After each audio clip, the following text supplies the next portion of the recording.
એ હો વાત ને એક વાત, મારે ભેગું રહેવું નથી. પણ અચાનક તને વાંધો હું આવ્યો ઈ તો કે. એ કામના ઢવડા આખો દી મારે કરવાના ને બધાય સાહેબની જેમ હાવ બેહે. કેટલુંક સહન થાય મારથી?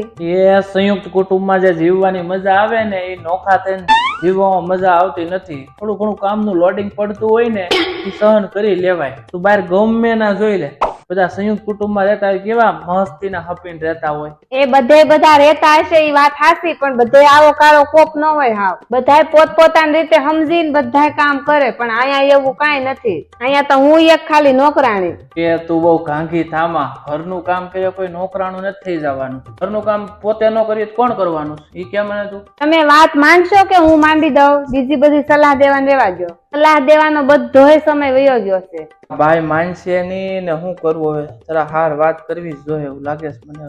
જરા મારે ડખો ઉભો થાય. તમને શું લાગે આ મોટા ભાઈ ત્યાં જઈને વાત કરશે જુદા થવાની?